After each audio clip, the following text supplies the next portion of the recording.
Il est écrivain et son dernier ouvrage, préfacé par Bérengère Dautun, qui a été sociétaire de la Comédie Française, s'intitule « Théâtre, mes amours, souvenirs impertinents ». Et pour en parler, j'ai invité son auteur, Jean-Paul Chérigues de Olmeta, dit Le Marquis. Bonjour.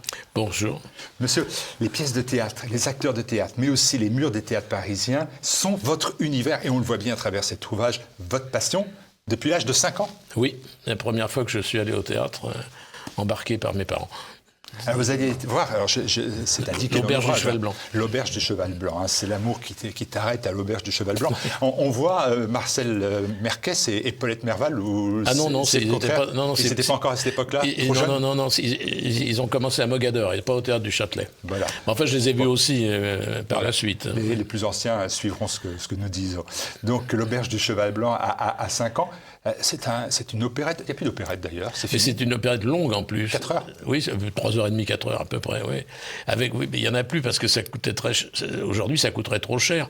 Il y avait 5 décors, il y avait des musiciens, tu en vois là, il y a des costumes, enfin bon, ça coûterait une fortune à monter, donc on monte plus ce genre de choses. Donc vous êtes tombé dans le théâtre tout jeune. Voilà. Et je précise que pour que je me tienne tranquille, on m'a acheté le programme, qui était le début d'une collection qu'on compte à peu près plus de 10 000. Voilà, parce que quand on allait au théâtre, on pouvait acheter le programme. Ah, voilà. Qui est aujourd'hui un catalogue de publicité. Quand exactement, avec par hasard au milieu un peu la distribution de la pièce, et puis c'est tout. Alors le théâtre, on vient de le dire, ça a été, et c'est pour vous une passion. Vous l'avez évoqué 1000 fois, 100 000 fois, vous avez fait des critiques, mais cette passion, elle est née d'un métier aussi, 30 ans, contrôleur, percepteur, assermenté et appointé de la Société des auteurs et compositeurs dramatiques, la SACD. Bon, c'était quoi votre mission à part ça? Alors cette mission, elle était dans l'esprit du créateur, c'est-à-dire Beaumarchais, l'auteur premier payé. Parce que jusqu'à Beaumarchais, les auteurs de théâtre, s'ils n'avaient pas un protecteur, un prince ou quelque chose de ce genre, comme Molière, n'étaient pas payés, ou alors on leur donnait une poignée de cerises, et c'était les comédiens qui vivaient du théâtre. Et puis Beaumarchais, un beau matin, a dit ça ne peut plus durer comme ça, et il a décidé que l'auteur serait le premier payé. Donc c'est la création de la Société des auteurs, et alors ma fonction, qui dans le fond était l'héritière de ce qu'avait voulu Beaumarchais, c'était de passer tous les soirs, nous étions 10, tous les théâtres qui jouaient étaient répartis entre les 10 personnes, de passer tous les soirs, après le lever du rideau, et prendre le montant de la recette, le pourcentage qui revenait à l'auteur. Ce qui fait que si le lendemain la note d'électricité du théâtre arrivait et qu'il n'y avait pas tout à payer, ça fait rien. L'auteur premier payé. Voilà, la somme, c'était 12% de la recette. Ça variait, mais enfin, en gros, c'était 12% de la recette. En liquide? Alors, quand j'ai commencé, c'était en liquide. Alors, donc, en plus, à l'époque, les théâtres, ça commençait à 21h et non pas 20h ou 20h30. Et une fois qu'on avait pris l'argent, il fallait aller le déposer dans une boîte spéciale percée dans un mur de la Société des auteurs, rue Balu. C'est pourquoi, dans cette fonction, il n'y a jamais eu de dame, parce que c'était un peu dangereux quand même. Question de sécurité, on est passé au chèque dès qu'on a pu. Alors après, on est passé au chèque quotidien. Et après, on a trouvé que c'était plus malin de faire un chèque hebdomadaire. Et en premier, c'est un chèque mensuel. Puis après, l'informatique est arrivée, donc on a été remerciés. Voilà. À votre livre, il est très parisien. Ce sont les théâtres parisiens. Oui, parce que le système fonctionne en province aussi, bien sûr. Vous avez fréquenté les théâtres parisiens.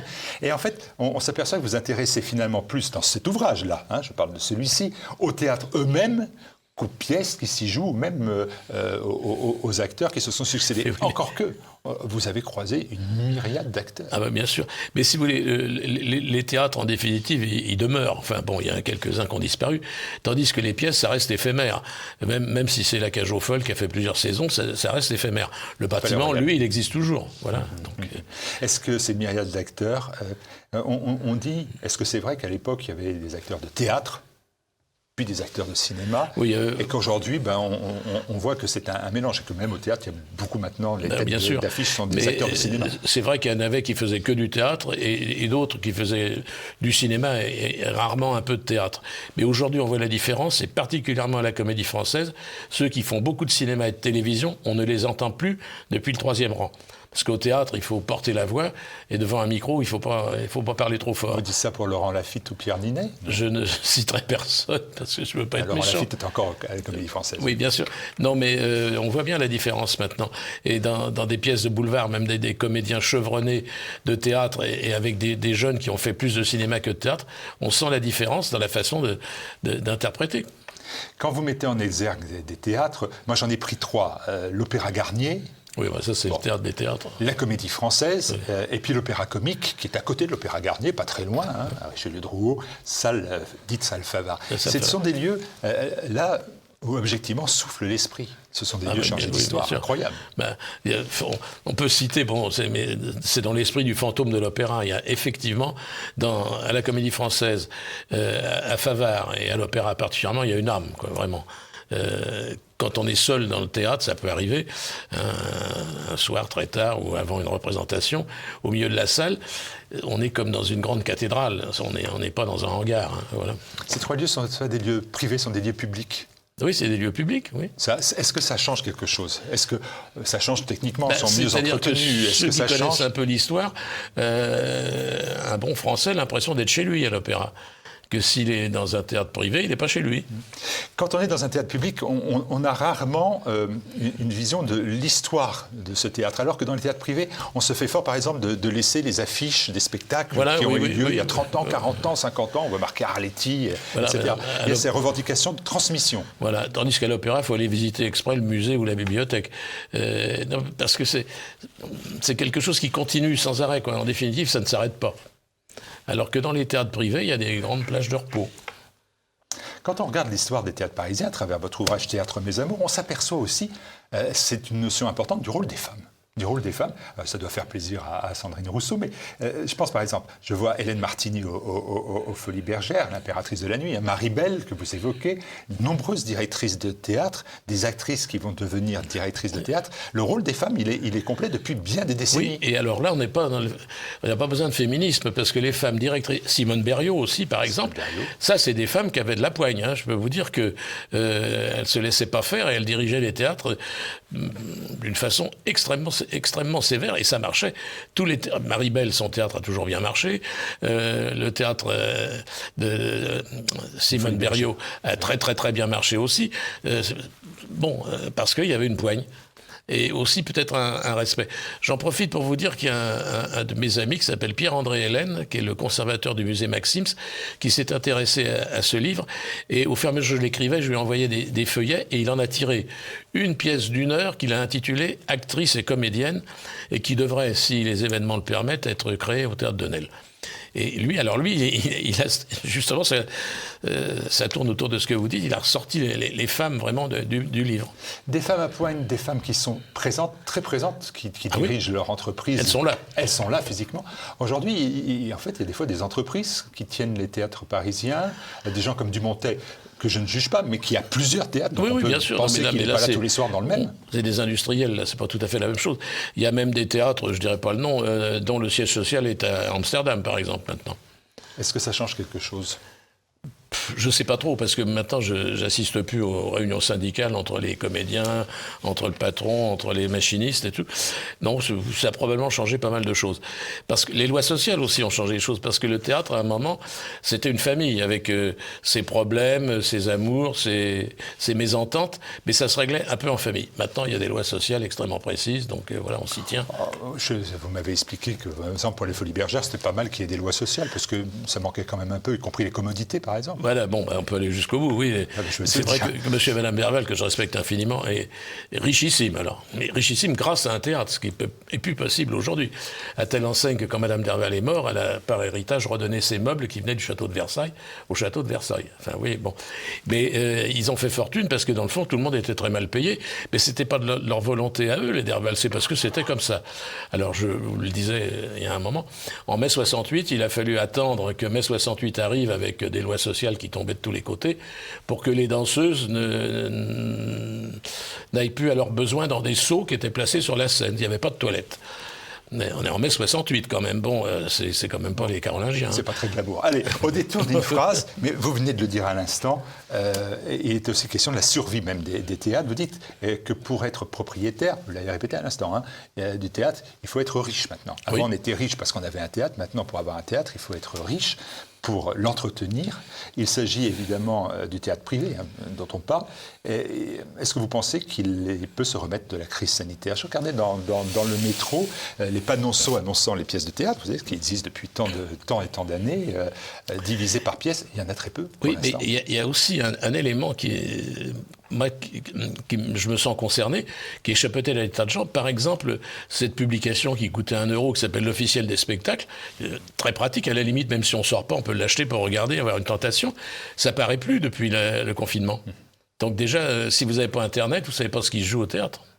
Voilà. Pariscope ni Officiel des spectacles. Mais Pariscope, ça n'existait plus déjà avant. Alors. Bon. Quel est votre plus grand souvenir dans tout cet ouvrage? Les gens que vous avez rencontrés, que vous avez côtoyés, fréquentés, les gens ou l'événement? Les gens pour l'instant. Les gens. Alors je vais dire la vérité, Maurice Escande, l'administrateur de la Comédie Française. J'ai 20 ans, je fais mon service militaire. On s'enquiquine prodigieusement, parce qu'à l'époque, il y avait ce qu'on appelait les classes, on restait enfermés pendant 4 mois. Donc on faisait rien du tout. Et un colonel tout à fait sympathique, qui un jour me dit « Oh, dis donc, qu'est-ce qu'on s'enquiquine ?» Bon, il faudrait trouver un truc le soir, quand même, pour s'occuper un peu, parce qu'on était cantonnés à Dreux, nous. Il n'y avait pas de permission ni rien. Bon. Et je lui ai dit, mais dans le fond, on est 300 garçons, là. On a peut-être tous des activités dans le civil qui pourraient intéresser. Il peut y avoir un vigneron, il peut y avoir un restaurateur. Et puis je lui ai dit, moi j'aime bien le théâtre. Oh, il dit, faut nous faire des conférences. Alors on a organisé tout un cycle de conférences. Je vous la fais courte. Et puis moi j'ai dit, tiens, je parlerai de la Comédie Française, mais que je connaissais grâce aux matinées classiques pour les mômes. Et j'ai écrit à Maurice Escande, culotté, qui m'a donné un rendez-vous, qui m'a mis dans les mains de Madame Chevalet, qui est morte il n'y a pas longtemps, qui était la grande bibliothécaire de la Comédie Française. Et c'est comme ça que j'ai fait une conférence sur la Comédie Française, qui a été le point de départ, à la fois d'un intérêt très grand pour le théâtre, et particulièrement pour la Comédie Française, et d'une amitié avec Maurice Escande. Alors je précise tout de suite que Maurice Escande aimait les messieurs, mais c'était, comme beaucoup à l'époque, un homme extrêmement bien élevé. Il essayait, si c'était non, on n'était pas fâchés. Et j'ai eu avec lui une amitié de 30 ans. Et je suis la dernière personne qui l'ai eu au téléphone avant de mourir. Et quand j'ai eu des grandes difficultés pour des raisons politiques et que je ne trouvais pas de boulot, il m'a engagé à la fois comme habilleur, comme figurant, enfin tout ce que je voulais à la Comédie Française pour que je survive. Donc Maurice Escande, c'est de la grande admiration de... c'est un personnage important, donc difficile à aborder. Il faut se rappeler que c'était, à l'époque, c'était... Et en plus, il était commandant de la Légion d'honneur, mais parce qu'il avait été un héros de la guerre de 14, il était président des comédiens combattants, etc., etc. Et je précise que ma mère est amoureuse de lui. Bon. La pauvre. Alors, et puis tant pis. Et puis, alors, vous parlez des rencontres. Le plus grand souvenir de théâtre? Je suis môme et mon beau-père m'emmène à l'opéra, j'ai 11 ans, et je vais voir Les Indes galantes dans la mise en scène de Maurice Lehmann. Et Les Indes galantes, c'est un superbe spectacle. Et il y avait un décor, je ne sais plus qui l'a signé, je dois le dire dans le livre, mais je ne m'en souviens plus. Mais il y avait 30 000 fleurs fraîches dans le décor. Déjà, c'est impossible à faire aujourd'hui. Et c'est eu un éblouissement, d'abord d'arriver à l'opéra, à l'âge de 11 ans. Et puis de voir ce décor exceptionnel, c'est mon grand souvenir de théâtre. Bon, après, il y en a d'autres, des prestations de Robert Hirsch dans Amphitryon, des choses comme ça. Mais le grand coup, ça a été Les Indes galantes à l'opéra. Vous regardez encore le théâtre aujourd'hui? Vous allez voir des pièces de théâtre aujourd'hui? Oui, non, si j'y vais, oui. Et votre sentiment général, c'est mieux? Ou c'était mieux avant? Non, si vous voulez, moi, je ne veux pas être méchant, mais quand le grand auteur à la mode comique, c'est Laurent Ruquier, ça me gêne un peu par rapport à Marcel Achard, André Roussin, etc. On boxe pas dans la même catégorie. Je vous disais, en rigolant avec ce fameux « AA » appuyé, c'était mieux avant. Parce que vous affirmez, je vous cite, « Je ne suis pas nostalgique, forcené du bel autrefois ». Et pourtant, vous ne pouvez pas vous empêcher de vous lancer dans le « c'était mieux avant ». Et tout y passe alors. Suppression des vestiaires, pas de rideau de scène, abandon des mythiques 3 coups frappés par le régisseur à l'aide du brigadier. C'est pas très grave tout ça, si? Si. Si, parce que ça me manque. Voilà. Pourquoi ça vous manque, ces 3 coups du... Ah oui, parce que c'est les 3 coups, ça voulait dire qu'on se coupait du monde pour entrer dans un autre monde, celui de la pièce. Et effectivement, aujourd'hui, c'est remplacé par n'oubliez pas d'éteindre vos smartphones, vos téléphones, etc. Alors que les 3 coups, tout le monde avait compris que si on était à Paris à 20h30, d'un seul coup, on allait se retrouver en Espagne au XVe siècle. Et donc, il y avait une coupure. Là, ça n'existe plus parce que les gens continuent. Quand ça commence, les gens reprennent leur conversation qu'ils avaient avant le début de la pièce. Et puis, je n'ai rien contre la télévision, mais il y a des gens qui se conduisent comme quand ils sont devant leur poste de télévision, ils échangent leurs impressions, etc. Ah bah oui, mais d'ailleurs, là où j'arrive d'ailleurs pas totalement à vous suivre, vous appelez, vous dites, mais là, il y a une autre plaie du théâtre, le public. Oui. Vous dites aussi les néo-spectateurs. Alors là, on bouffe des casse-croûtes dégoulinants dans les salles de spectacle, le velours des fauteuils devient un essuie-main. Vous n'exagérez pas quand même. J'exagère un peu mais il faut forcer le trait pour que ça rentre bien. La preuve. Ça vous a heurté? Non, pas heurté, ça m'a amusé. Non, mais enfin, j'avoue que de voir des gens rentrer dans le théâtre avec un cornet de frites, ça me gêne. Oui, mais est-ce que vous rejetez pas allez, je vous la fais à la bien-pensante, la démocratisation du théâtre et l'accès de la culture au plus grand nombre? Oui, mais la démocratisation, c'est pas l'accès à la vulgarité. Seulement, la démocratisation, c'est que des gens puissent accéder à des choses auxquelles ils ne pouvaient pas espérer.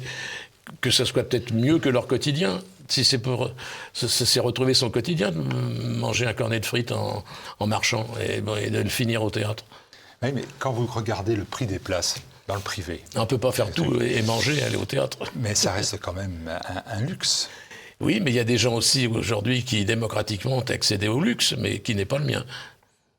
Pour vous, c'est quoi encore le théâtre? C'est dire quoi? C'est un moment de fête, c'est un moment voudrais que ça reste une de fête. recueillement de quoi? Oui, aussi, si on veut. Je voudrais que ça reste une fête et que j'ai envie de m'habiller et de ne pas y aller comme j'y vais maintenant, quoi. Bon, j'y vais comme ça. Alors qu'avant, quand même, il y a une petite préparation morale. On s'habillait, pendant 2 jours avant, on y pensait. Bon, maintenant, c'est un peu mieux que le cinéma, mais on y va comme au cinéma. Quel est l'avenir du théâtre privé? Je disais, les théâtres privés parisiens, ils sont souvent inconfortables par rapport à des salles de cinéma, ils ne sont pas climatisés par rapport aux salles de cinéma, ils sont plus chers par rapport aux salles de cinéma, ils sont moins accessibles par rapport aux salles de cinéma. L'avenir, ça va devenir des musées si ça continue comme ça, parce que de toute façon, ce qui est quelque part, tant mieux pour les gens qui travaillent, mais toutes les lois sociales ont tué le théâtre, parce que les gens n'étaient pas payés en définitive dans les théâtres, pratiquement pas. Donc, ça coûtait rien. Aujourd'hui, plus personne ne veut monter Cyrano de Bergerac comme ça devrait être monté. 5 décors, 40 figurants, c'est pas possible. Est-ce qu'il reste des grands acteurs de théâtre qui ne sont pas des acteurs de cinéma? Comme ça... Oui, la rentrée, je vois Arditi, Bouygues, Paradis, Anconina, Neil Arestrup peut-être? Alors oui, Neil Arestrup, et je mettrais aussi Arditi, qui a fait du cinéma, mais qui est quand même un grand acteur aussi de théâtre, et puis Anconina, qu'on ne voit plus au cinéma depuis un moment, et que Dieu merci, on va revoir au théâtre. Mais sinon, alors il y avait un grand acteur de théâtre, mais qui l'a laissé tomber pendant des années avant de le retrouver, c'était Belmondo, un grand acteur de théâtre, mais après, bon, il a fait une carrière au cinéma exceptionnelle, et quand il a acheté le théâtre des variétés, et bon, il s'est remis à jouer, il a joué Keane, etc. C'est un grand acteur de théâtre, mais bon. Est-ce que vous êtes convaincu que quand on est acteur de théâtre, on est un bon acteur de cinéma? Pas forcément. Pas forcément. Le contraire est encore plus compliqué. Je veux dire, regardez, Jean Gabin, qui est un enfant de la balle, qui est monté sur scène à l'âge de 12 ans, il a joué une pièce dans sa vie. 100 fois, il a arrêté parce qu'il était malade tous les jours à l'idée de jouer. Et vous avez vu sa carrière au cinéma? Gabin, le théâtre, il ne pouvait pas.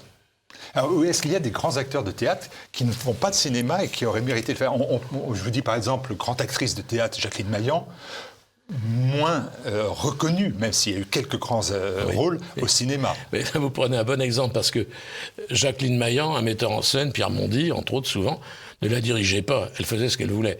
Tandis qu'au cinéma, ça ne marche pas comme ça. Le metteur en scène, c'est vraiment le patron, c'est le dompteur, c'est tout ce qu'on veut. Donc il faut avoir une espèce de souplesse d'échine que n'ont pas forcément les comédiens de théâtre. Alors je prends un autre exemple bien connu, Louis de Funès. Louis de Funès, théâtre, oui. Acteur de cinéma. Il a fait les deux fort bien. Mais il a commencé à avoir du succès à 50 ans. Ça veut dire qu'il était passé par tellement de choses qu'il réussissait peut-être après à tout maîtriser. Comment jugez-vous, et ce sera les 2 dernières questions, ça va très vite, mais il y a 400 pages dans Théâtre Mes Amours, les uns après les autres, avec des personnages qu'on voit apparaître incroyables dans la réalité. Comment vous jugez la rentrée parisienne? Je vous ai donné les noms, Arditi, Bouygues, Vanessa Paradis, Faux, Amanda Lear, Arestrup, Berléand. Est-ce que c'est une belle rentrée qui s'annonce? Écoutez, moi, tous les noms que vous me donnez, j'ai envie de les voir, pour des raisons diverses. Et effectivement, en plus, c'est des gens qui savent choisir une pièce, qui ne vont pas jouer dans n'importe quoi. Est-ce que quand on parie sur une pièce avec Vanessa Paradis, c'est un risque énorme, ou c'est un risque assuré? On est sûr que de toute façon, grâce à Vanessa Paradis, on fera les 100 représentations. Mais tous les directeurs prennent de toute façon toujours un risque. Parce qu'on n'est pas à l'abri d'une maladie, on n'est pas à l'abri des amours du public. Si vous regardez la carrière de Joséphine Baker, elle est faite de bides et de triomphes. Parfois dans les mêmes théâtres à 3 ans d'écart. Donc comment voulez-vous que le producteur s'y retrouve? C'est pas le succès assuré quand on a une tête d'affiche importante. Si les gens viennent, oui, mais il peut y avoir une bouderie. La tête d'affiche peut très bien plaire, et l'auteur, non. Est-ce qu'il y a toujours un nombre minimum de représentations obligatoires, ou est-ce que c'est en tout cas payé. Syndicalement, il faut payer. Ça a dû changer, mais enfin, en gros, il faut payer 30 représentations. Qu'on joue ou qu'on joue pas. Philippe Tesson dit « Je crois avoir vu plus de 10 000 pièces dans ma vie ». Il dit « Le théâtre est un univers extraordinaire, un univers que l'on peut mépriser parfois, mais on y prend tant de jouissance. » Mais oui, à tel point qu'il est devenu directeur du théâtre de poche. Hein. Oui, non, mais Tesson, c'est un vrai amateur de théâtre. Oui. Mais 10 000, moi je suis pas loin, comme lui, ça fait 3 pièces par semaine, quoi, en gros. Voilà. Toute dernière question. Le théâtre, oui. Vous allez au cinéma tout le temps? Je vais beaucoup au cinéma. Aussi? Oui, pratiquement tous les 3 jours. Je peux dire un mot? Je signe ce livre, là, je me fais un peu de publicité, je signe ce livre le 18 septembre à la librairie Duquesne Diffusion, 27 avenue Duquesne. Dans le 7e arrondissement de la capitale. Je vais aller jusqu'au bout. À partir de 16h. À partir de 16h. Vous aviez toutes les réponses. Eh bien, écoutez, que ceux qui apprécient le théâtre, que ceux qui apprécient tout ce monde qui, pendant 30 ans et jusqu'à aujourd'hui, eh bien, ces acteurs qui font aussi partie de notre culture et qui se dépensent souvent pour que les œuvres soient présentées, eh bien, tout cela, vous les retrouvez dans Théâtre Mes Amours. Et avec quelques souvenirs impertinents, il n'y a pas que celui des Folies Bergères qui soit narré dans cet ouvrage. Merci Marquis, merci Jean-Paul. Merci de m'avoir reçu.